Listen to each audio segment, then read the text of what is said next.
NCP আগামী নির্বাচনে অংশগ্রহণ করলে শাপলা প্রতীক নিয়ে অংশগ্রহণ করবে। শাপলা প্রতীকে কোনো আইনগত বাধা নেই। আমরা একটা রাজনৈতিক দল হিসেবে যখন আবেদন করি নিবন্ধনের জন্য, তখন তো আমরা আমাদের জায়গা থেকে সকল আইনগত বিষয়ে যাচাই বাছাই করেই পরামর্শ নিয়ে তারপরে আবেদন করেছি। আমরা তো দেখেছি শাপলা প্রতীকে কোনো আইনগত বাধা নেই। দুইটা জায়গা নিয়ে কথা হচ্ছিল যে এটা কি জাতীয় প্রতীক কিনা, না, এটা তো জাতীয় প্রতীকের একটা অংশ।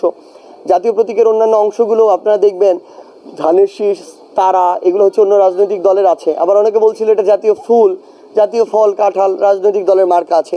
সো আমরা সকল বাধা বা যেগুলো নিয়ে কথা হতে পারে আমরা যাচাই করে দিয়েছি প্রথমত।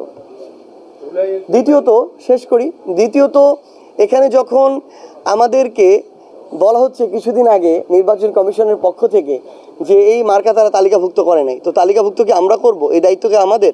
আমরা আবেদন করার পর তো তারা তালিকা নতুন করে ঠিক করেছে, তখন এটা তো তাদের দায়িত্ব ছিল এটা ঠিক করা। All time Roma. Taste it, love it. তো আমাদের মনে হয়েছে কিছুদিন আগে তাদের কথা যেভাবে তারা যেই টোনে বলল যে তারা শাপলা এনসিপিকে দিতে পারবে না, কিন্তু কারণ তারা বলবে না। খুবই প্যাথেটিক একটা স্বাধীন সাংবিধানিক প্রতিষ্ঠান অভ্যুত্থান পরবর্তী বাংলাদেশে এভাবে স্বেচ্ছাচারিতামূলক হয় আচরণ করছে, না হয় এটা তারা কারো চাপে পড়ে আমাদের সাথে এই বৈষম্য করছে। সো এটা তো আমরা কোনোদিনও মানব না, এটা হতেও দিব না। সো যেহেতু কোনো আইনগত বাধা নেই, এনসিপি আগামী নির্বাচনে অংশগ্রহণ করলে শাপলা প্রতীক নিয়ে অংশগ্রহণ করবে। আমরা যতদূর জানি যে এখন একটা তাদের মধ্যে পজিটিভ আলোচনা হচ্ছে।